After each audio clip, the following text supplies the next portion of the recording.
Estamos voltando com o programa Mesa de Debates pela TVE Juiz de Fora, canal 12, desta quinta-feira, dia 9 de setembro. Agora, nesses dois blocos, nós vamos ter o prazer da presença do engenheiro Clóvis Benvenuto. Benvenuto.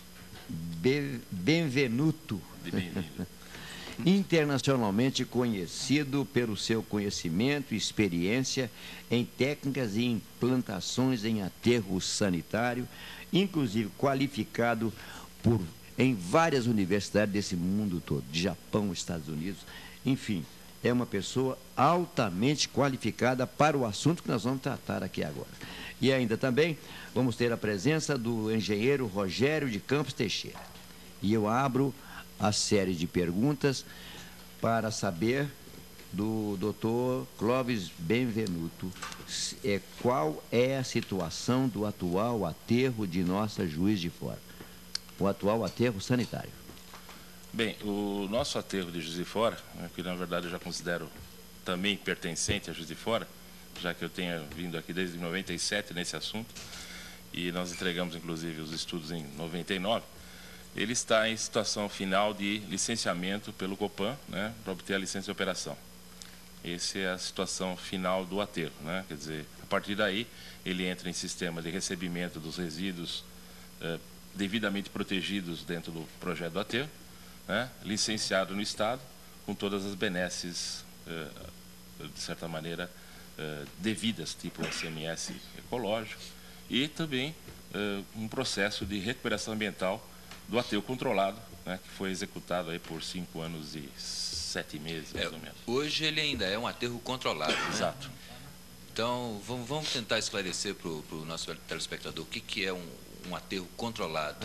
Estou mostrando lá no vídeo já algumas imagens. Exato. Aí nós temos, na verdade, o desenvolvimento do aterro em fases, né, em várias fases, é uma maquete eletrônica, onde a situação final seria essa aí, onde o aterro teria, depois de 20 anos, essa conformação, com toda a parte, inclusive, de arborização e fechamento, encerramento da operação. Esse final, na verdade, se dará em 2020, mais ou menos, dentro do que está previsto para a cidade, né, e, inclusive, com um grande ganho aí, até uma coisa, de certa forma, bastante recente, moderna, que é o aproveitamento energético do aterro, do biogás do aterro, né, para ser negociado como crédito carbono e também como venda de energia.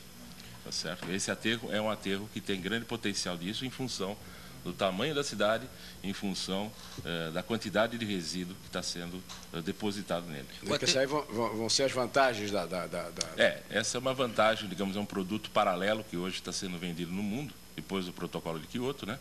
E que, na verdade, é exatamente a possibilidade de explorar esse biogás, que é o metano, né? Que é o metano como componente, e que ele pode ser, na verdade, turbinado, né, e transformado em energia elétrica e jogado na rede, vendendo aí, entrando nos mercados de energia que a gente conhece aí, né? Professor, há um questionamento a ser feito com relação a uma posição tomada pelos moradores lá do local onde está sendo implantado, quando criaram até uma associação com objetivo e criticaram muito a ida do aterro sanitário para aquele local, um local mais ou menos rural, fazendas, sítios, algumas nascentes. E eu gostaria que o senhor pudesse, com a experiência e com a competência que tem, explicar, inclusive, para aqueles que hoje questionam a ida do aterro sanitário para aquele local. Bom, na verdade, acho que eu vou colocar algumas coisas, acho que o Rogério poderia complementar. Eu vou explicar basicamente a parte do meio físico, do nosso Código Florestal. Na verdade, em função do empreendimento ter o caráter de ser público, né, de utilidade pública, que na verdade o aterro sanitário, como a gente viu agora, ele na verdade é um benefício para uma cidade. Então ele está contribuindo objetivamente e não subjetivamente. Então ele é um aterro que tem a função de destinar de uma maneira única e protegida ambientalmente todos os resíduos produzidos, né, na cidade de Juiz de Fora. Aí nós estamos vendo uma parte do aterro sendo implantado, que é a parte que está sendo agora licenciada operacionalmente. E ali nós estamos vendo também um tanque de retenção de percolados, onde os percolados vão ser retirados e tratados. Tá certo? Quer dizer, então não se prevê... o churume, os percolados que a gente chama, o churume, ele nunca seria jogado na vertente do Córrego Salvaterra. E, na verdade, o problema das nascentes, na verdade, a gente sempre encontra em todo o sudeste, sul, em função do clima, nós temos um balanço hídrico positivo. Então, qualquer vertente, na verdade, nós temos, às vezes, surgimento de água. E o Código Florestal permite, inclusive, que essas APPs, que são áreas de preservação permanente, sejam utilizadas adequadamente, desde que seja em benefício público, né, que é o caso do aterro sanitário. Eu gostaria de passar um pouco para o Rogério essa parte dessa celeuma. Desse movimento criado, inclusive, pelas pessoas residentes nas proximidades, inclusive proprietárias de algumas fazendinhas, alguns sítios, algumas casas de campo. Rogério, procede, tem razão, ou eles não precisam ter? Olha, existe uma expressão em inglês chamada not in my backyard, N-I-M-B-Y. Traduzido isso, literalmente, seria no meu quintal, não. Menos, literalmente, seria perto de mim, não. Isso acontece com aterro sanitário, com penitenciário, com aproveitamento hidrelétrico, com estação de tratamento de esgoto, ou seja, são instalações socialmente desejadas desde que não seja perto da casa do cidadão. Eu trouxe aqui, a propósito, para mostrar para vocês um jornal de Sydney, na Austrália, de agosto desse ano, que mostra que Sydney, uma cidade de 3 milhões e 200 mil habitantes, num país de terceiro mundo, levou 10 anos para implantar o seu novo aterro sanitário. Está aqui. Ações judiciais, não diferem nada do que aconteceu aqui. Moradores hostis, depois de 10 anos, eles conseguiram, finalmente, implantar o seu novo aterro sanitário, e, além disso, a 250 quilômetros dessa importante cidade da Austrália. No Jornal do Brasil, do dia 23 de agosto de 2004, aterro emperra por falta de licença, mas não é em Juiz de Fora, é no Rio de Janeiro. É importante notar que essa atitude é perfeitamente inteligível, compreensível por parte de um grupo pequeno de... Justificava até, né? De alguma forma, há uma certa desconfiança em relação ao poder público. Agora, é importante também notar que Juiz de Fora, nesses seus 150 anos de existência como cidade, pela primeira vez está com uma solução ambientalmente correta. Se a gente pegar aqui um jornal da cidade que publica notícias de 50 anos atrás, a gente vai dizer, em 1954, o lixo era jogado na rua São Sebastião, junto à ponte da Leopoldina, na Avenida Garibaldi, na Avenida Francisco Bernardino, nas ruas Barão de Juiz de Fora e Almada Horta. Além disso, o prefeito da época, não sei quem é, mandou espalhar o lixo pelas imediações da rua Marechal Setembrino, Avenida Rio Branco, Avenida Maria Perpétua, espalhando o lixo naquele trecho, na ponte do Ladeiro, em frente ao Esporte Clube. Bom, muita gente deve se lembrar disso. De aterro para esses locais. Muita gente deve se lembrar disso. Depois nós tivemos lixões na Vila Ideal, perto da Facite, durante 15 anos em Salvaterra, ou melhor, em Salvaterra não. Na saída do Rio de Janeiro, Matias Barbosa. Saída para o Rio de Janeiro e depois Matias Barbosa. Então agora chegou o momento da cidade ter uma solução ambientalmente correta, que é o aterro sanitário, que vai durar até 2050. Quanto? Até quando? Até 2020, considerando as áreas laterais até 2050. Eu acho que os moradores vão entender perfeitamente o significado social desse empreendimento. Mas o engenheiro Clóvis falou dessas nascentes, que inclusive era a grita do pessoal, uma das gritas do pessoal da Salvaterra. Existe como preservar essas nascentes, mesmo com a utilização para aterro sanitário? Quer dizer, tecnicamente é possível, por exemplo, cobrir, evitar o vazamento, coisa assim? Na verdade, existem técnicas de engenharia hoje, né? São, na verdade, tecnologias desenvolvidas por nós e nos outros países para exatamente procurar preservar a qualidade das águas subterrâneas, né? Então, esse tipo de ação a gente tem visto nos principais centros urbanos, como São Paulo, Estado de São Paulo, Rio de Janeiro, Bahia, enfim, Minas Gerais também, que, na verdade, está também adotando essa técnica, no caso da Sabará, que tem um aterro de grandes dimensões, está entrando para o mesmo caminho, né? Essa maneira de você abordar o problema é uma maneira hoje admitida, né, dentro de um princípio, na verdade, que é, de certa forma, uma melhoria contínua ambiental. Na verdade, o grande problema nosso é combater os lixões. O primeiro passo do Estado de Minas foi adotar o aterro controlado. O segundo passo são os aterros sanitários. E essa técnica de preservar a nascente, inclusive em Salvaterra, a principal nascente, ela não foi bloqueada. Ela ainda persiste lá e vai ser conduzida para jusante sem nenhum problema, né? Na verdade, nós temos só 2 olhos de água que existiam lá, né? A principal delas não está coberta por lixo. Tá certo? E as que estão hoje, os olhos d'água, vão ser a proposta nossa de fazer um plano de recuperação ambiental para a área e que contempla a recuperação, a minimização do impacto para essas nascentes. Agora, os aterros sanitários, eles compõem, eles não se encerram em si, eles compõem toda uma estrutura anterior, né? Seleção de lixo, estação de tratamento de esgoto, enfim, o que vai para um aterro é o lixo do lixo.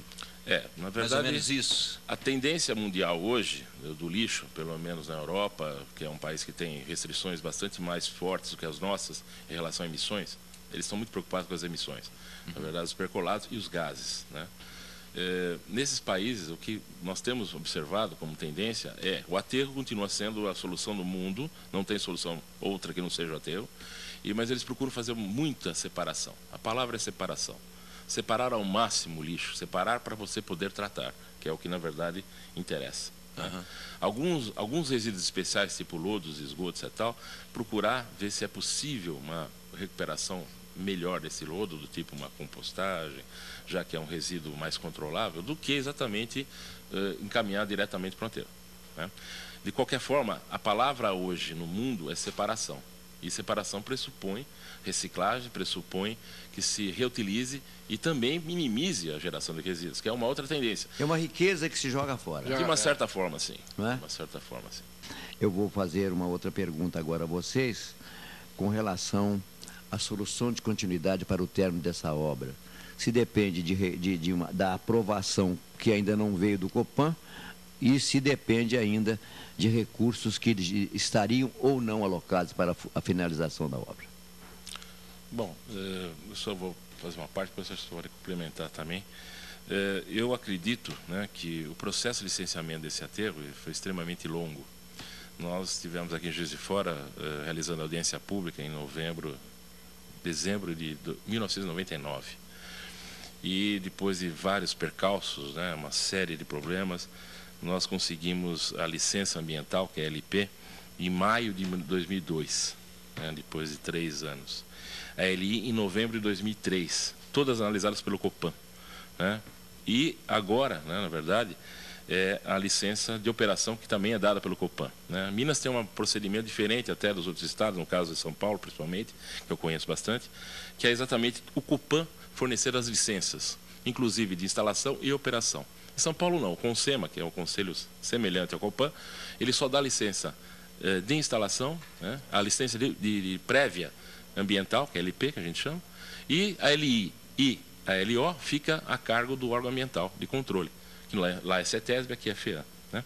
Então, esse procedimento, de certa forma, dificulta, porque quando você consegue alcançar o grau de LI, você está discutindo o projeto.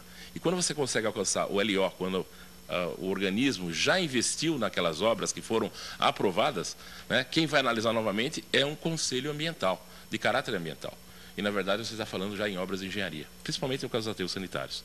Né? Então, essa é uma diferença, né, que eu acho que dificulta a obtenção das licenças, porque a LI e a LO, no caso dos aterros sanitários, tem que passar pelo Copan, que são órgãos, na verdade, que não são eminentemente técnicos, são muito mais ambientais, que têm muita propriedade em analisar a LP. É o próprio nome, né? O Conselho de Política. Política. Exato. Imagina o Conselho de Política hoje analisando o projeto do aterro sanitário, que está sendo hoje lá implantado, está implantado para observação, foi feita a inspeção da FEAM, né, por biólogos, paleontólogos, etc., pessoas que, na verdade, têm uma formação emérita, mas não exatamente da área necessária para esse tipo de problema. E são os responsáveis por esse licenciamento. Né? Então, isso é uma coisa que dificulta no Estado esse problema, por isso que o Estado de Minas Gerais só tem 8 aterros sanitários, talvez, né? Apenas 8, esse aqui, na verdade, é o 8º, né? Será o 8º. Né? Então, de qualquer forma, é importante... Nesse caso é um grande avanço para a cidade. Você não tem a dúvida, é um grande ganho ambiental. Solução para muita coisa. Para muita coisa, porque agora nós vamos concentrar o lixo, né? E começa a haver políticas de limpeza pública bem consistentes em relação a ter destino final adequado. Outra coisa, na verdade, eu estou dizendo essa crítica em relação à situação do Estado de Minas, mas, por outro lado, ela tem a licença corretiva, que eu acho que é uma coisa fantástica aqui para o Estado, em alguns empreendimentos, que nós não temos lá em São Paulo. Então, na verdade, o que falta é uma política nacional de resíduos sólidos, né, nessa área, que pudesse ajudar, né? São ações isoladas, né? Estados, cidades, não há aquela política global, praticamente obrigatória. É o que falta. É o que falta. Então, de certa forma, o que falta para nós hoje, a primeira fase é a LO, é a licença de operação, que o Copan, né, ele pediu vistas agora no último dia 27, pediu vistas ao processo, né? Um dos conselheiros pediu esse visto, e tudo bem, estamos aguardando para a próxima reunião, então, essa votação da licença de operação, onde já a cidade, o prefeito, todo mundo fez um esforço muito grande, inclusive, né, grande de investimentos, né? Estão implantadas as obras lá que vão receber os primeiros caminhões de lixo em forma de aterro sanitário. Mas eu perguntava, inclusive, o Rogério talvez possa corresponder com relação a recursos que já estão alocados ou a solução de continuidade para a obra, porque recurso não tem. Não, existem recursos alocados, sim. O aterro sanitário é uma obra irreversível, digamos, inclusive com seu funcionamento vai gerar créditos de repasse do ICMS ecológico. Eu acho que, quanto a isso, não há a mínima dúvida que tudo que foi investido até agora vai retornar do ponto de vista ambiental e social e como uma solução de continuidade. E a gente conversar fora do ar, esses recursos gerados pelo ICMS a partir de agora virão carimbados, né? Exatamente. Tem um projeto na Assembleia Legislativa que está sendo discutido, votado, que os repasses do ICMS ecológico que são destinados aos municípios que têm obras de saneamento ambiental, né, como aterro sanitário, Juiz de Fora, as estações de tratamento de esgoto da Cesama e unidades de conservação, até agora elas vêm simplesmente para o caixa único da Prefeitura. A partir do ano que vem, provavelmente, elas já virão carimbadas. Então, a verba, o ICMS ecológico do aterro vai ser destinado ao aterro, das estações de tratamento para as estações de tratamento. Agora, a previsão de vida útil do aterro, se é que a gente pode chamar assim, vida útil, é de 2020. 2020 na primeira etapa. Se a gente considerar expansão lateral, ele vai até 2050. Agora, temos um outro fator a considerar, que é o seguinte: hoje em dia está havendo um aumento muito grande da reciclagem. Esses catadores de rua desempenham um papel muito importante na medida em que eles recolhem talvez umas centenas de toneladas de material reciclável por dia, que iriam parar no aterro sanitário se não tivesse esse trabalho. Mas aconteceu agora um acidente ainda recente.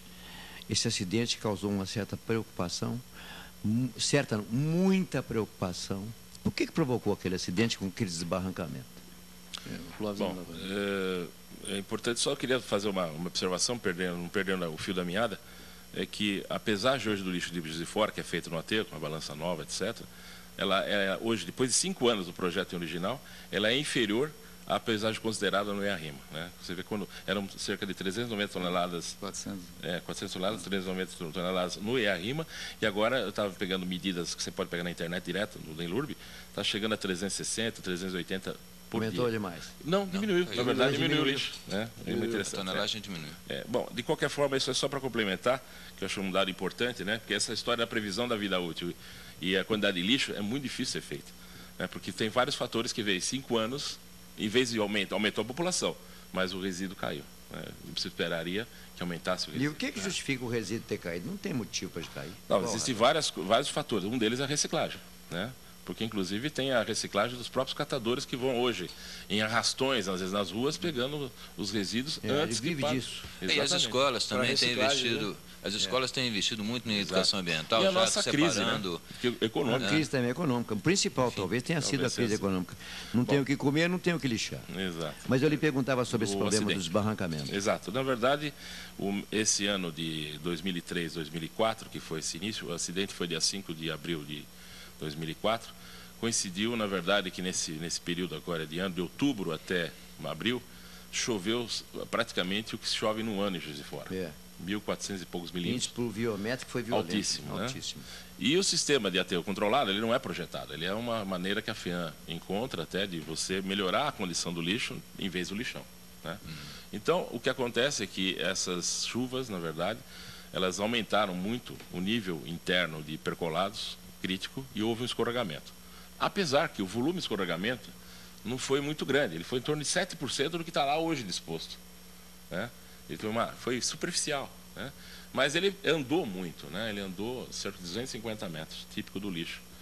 E foi um escorregamento de lixo sobre lixo, porque já havia, na verdade, lixo embaixo né, de um escorregamento até anterior, né, que a FEAM já tinha notado, antes da LI até. Né, porque o aterro controlado ele tem esse problema. Ele exatamente ele não é tão controlado assim, ele é talvez até meio descontrolado. Né, ele não tem projeto. Quem tem projeto, e na verdade, é o aterro sanitário. Tá? Então, esse acidente, na verdade, teve posições aí foi feita uma análise, né, posições bastante discutíveis, mas todos os impactos, na verdade, foram considerados reversíveis. Né? E já que foi um escorregamento de lixo sobre lixo já existente. Ok. Muito bem. Eu não estou suficientemente satisfeito, porque esse programa poderia ser feito 2 horas, que aí teria que falar sobre o problema. Não é? Mas, de qualquer forma, serviu para que o telespectador tivesse alguns esclarecimentos sobre esse problema. Fico aqui agradecendo ao engenheiro, professor Clóvis Benvenuto, e ao engenheiro Rogério Campos Teixeira, pela participação deste programa. Foi muito bom para nós, esclareceu muitas dúvidas e o programa ficou enriquecido.